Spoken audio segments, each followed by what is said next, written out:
Hello, my lovely spiritualists and seekers. I hope you're having an awesome day. Today, we're going to talk about how women are hypergamous and why, and how it's affecting them and the world. Okay, so I'm going to start out with some facts about the situation.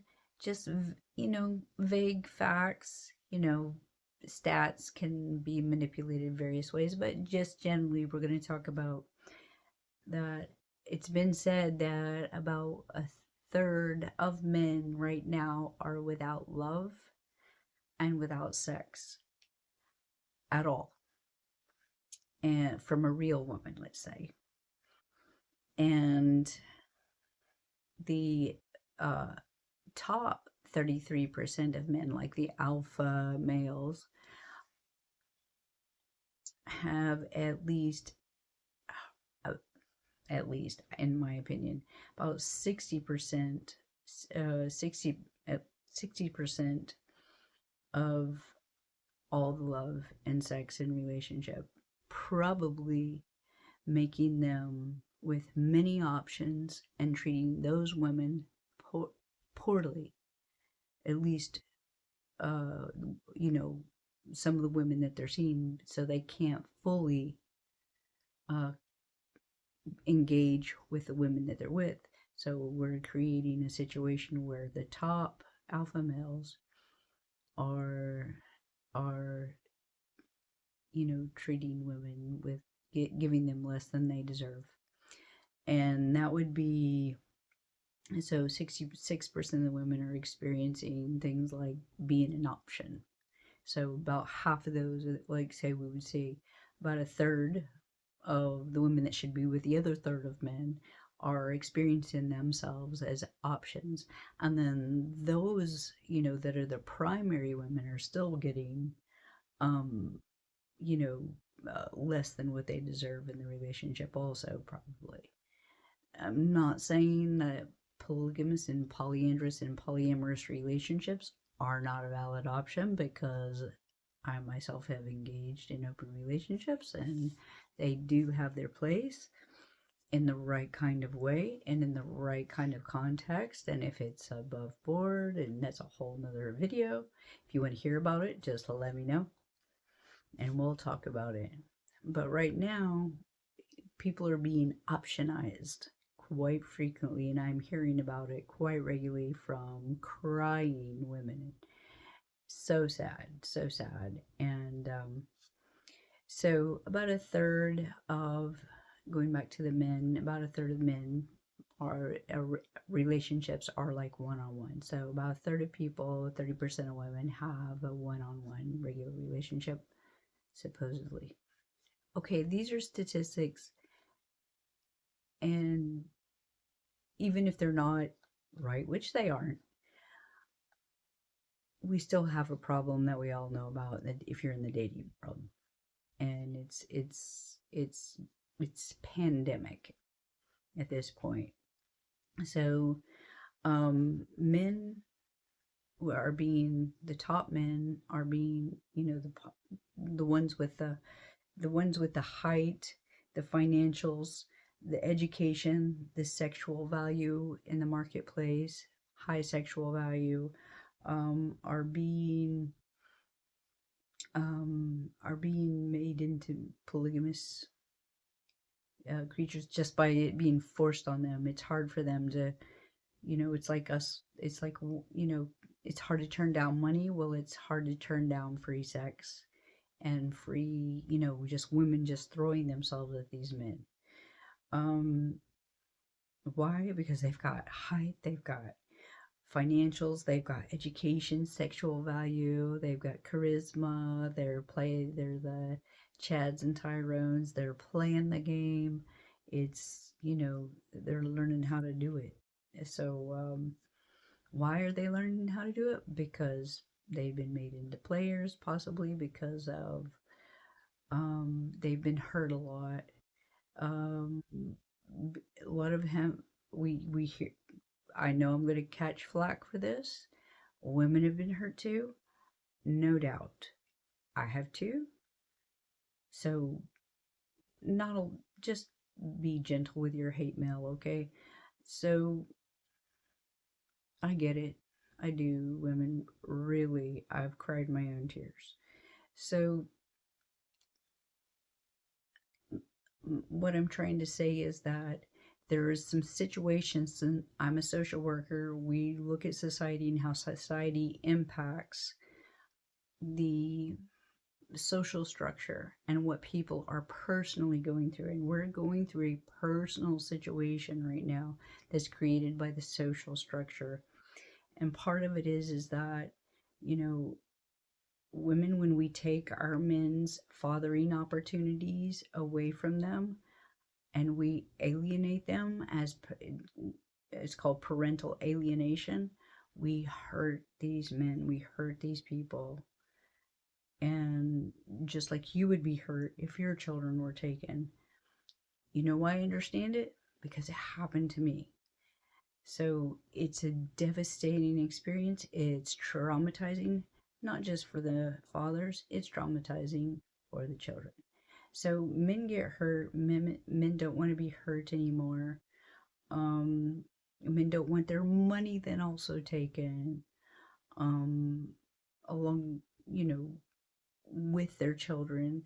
So lots of things have been happening. I'm not saying anybody here is doing that, but if you are, you know, own it, okay?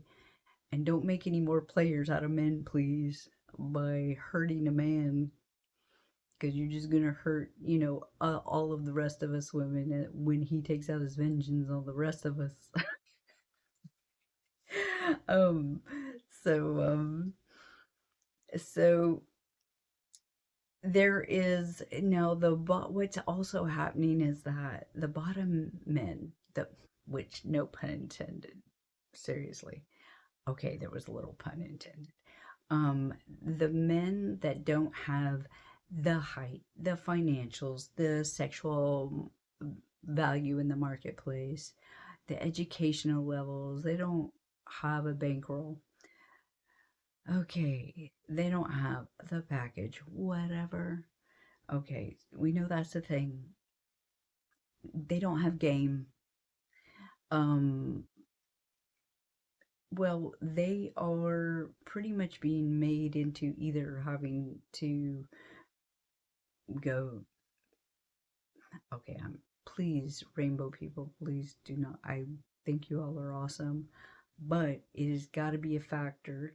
And I have heard that from men that it is a factor that when men cannot access their first choice at times, if a woman is their first choice, then they will then access what is remaining if they have any bisexual inclination at all. So men can be becoming bisexual. They can be hiring sex workers, and or what's the easiest is to turn to the internet. It's cheaper than a wife. It's cheaper than a woman. Women are expensive for men, and um, they expend a lot of time, energy, and money, which we expect them to do, if they're going to bring us into their world. So women are expensive. If you think you're not, then please educate yourself. Please don't argue with, the diamond ring itself is expensive. Every meal out is expensive. Um, Men pay a huge price. I've heard from many men, everything that they do is to get the woman, is for the woman. Okay, and you all need to it's in their blood. If that is their inclination towards women or the masculine, let's break it down however you want. We'll talk masculine energy versus feminine energy. The masculine energy does everything they can do for the feminine to protect that feminine energy, to guard that energy, to make sure it's comfortable, um, to make sure that it is sexually available for it in the evening. The masculine wants the feminine available. They don't want them more out. But that's what women are doing now. We're going out and what are we doing? We're getting education. I'm not judging. I've got a master's degree in social work. I went on into a doctoral program and completed some courses there. So I'm not saying that we shouldn't be educated. We're then going out and we're securing more money. Not a problem. I'm all about it. I love it. It's been happening to me. It's great. Um, so we're more educated. We've got this sexual value. We're the ones who are the ones who are the muse, the object of attention of the sexual energy, the drive of the men. So we hold more sexual market value just innately. Okay, so that's the situation. Men men are wanting, correct me men where I'm wrong. I'm trying to get this all straight, okay? They want sex. They want peace. They want a home. They want romance. They want love and understanding. Also, they want respect. Women, you correct me, men, you can add what I left out down there in the comments. Not down there, but down in the comments. Women want basically all those things, but relationship and security. So the main two things are women hold the keys to the sex, men hold the keys to the relationship. Just let's simplify it to those two things. So the problem is that women are hypergamous. We meaning not me, because I'm a little different, and that's why I'm talking about this topic. Is women will date up, is from what I understand. So women want to date up, and if they're at a certain financial status, they want to date somebody who has a higher financial status, educational status, and at least sexual market value equal or higher, and height is higher. What else? There can be other things too. But that creates a little bit of a problem because men are like not able, as we're closing that gap, they're not able to attain, they're not able to add to our world in the same way. They're not able to take us to a higher place. So we've got a problem. Why are we doing that? Can somebody tell me?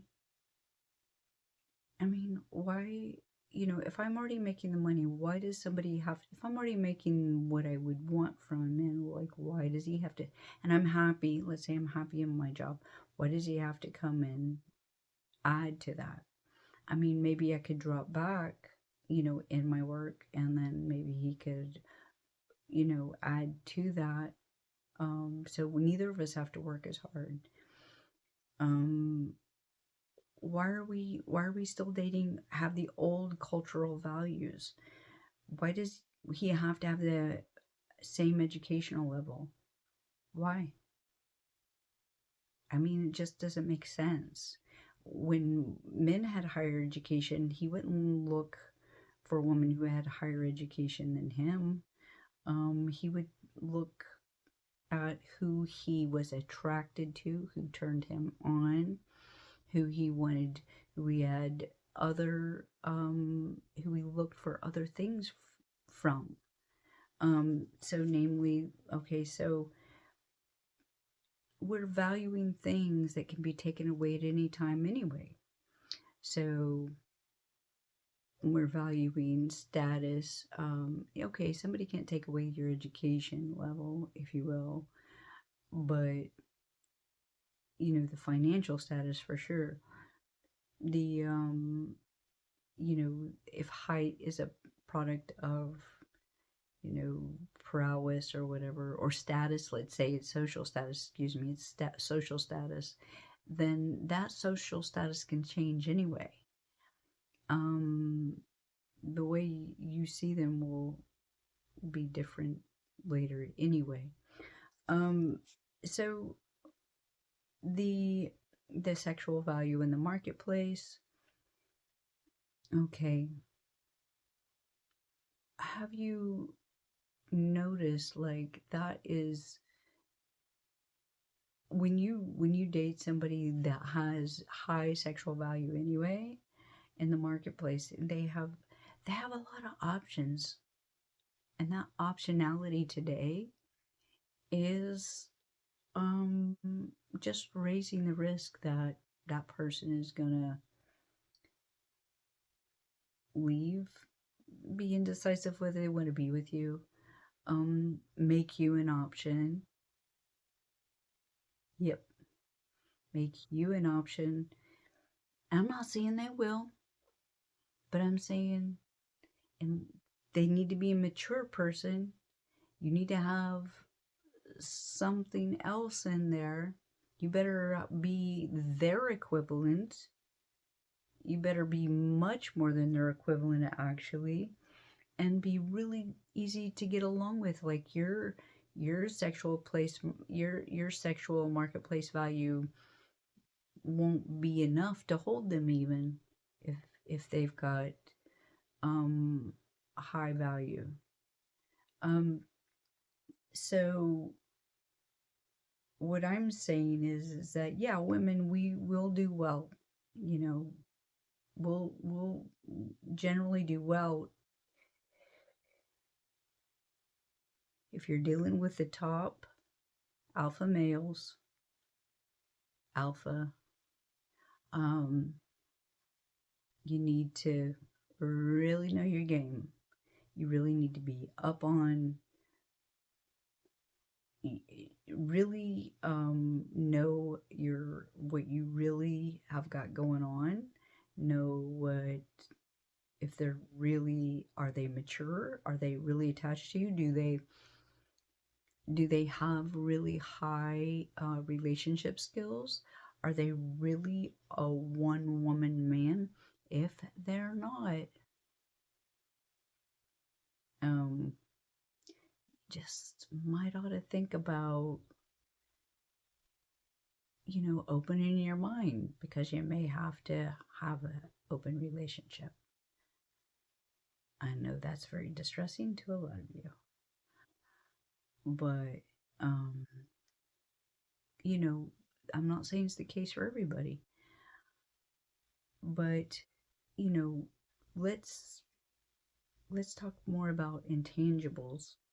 Like, what about, which are more important, relationships, values, your values? Do they align? Your goals, do they align? Your chemistry, does it align? Your friendship, does it align? Are they a good person? Do they think about other people? Are they treating you well? Do they show up when they're supposed to show up, when they say they're going to? Are they available to you at all times? If you just call, not every moment, but do you know where they are? Or do they just disappear all of a sudden? They're here and then they pop in, they get what they want, and then, when you have what you want, it may or may not get fulfilled by them. They may or may not care. If they're really about you and they're really a good person to have in your life, they're going to care. Hard lesson. Really hard lesson. Let's talk boundaries. Setting your standards. Not your standards as far as their financials, their height, their marketplace, sexual marketplace value. Let's talk setting your standards as far as how you were treated. That's where you need to set your standards. Please, if you like this video, which you may not, leave a comment. And if you think it's got some good topics, give me a like and subscribe and hit that white bell so that you can talk about this a little bit more. I am Ma Anand, and I hope you have a great day, and that's a great start to a great life. Bye for now.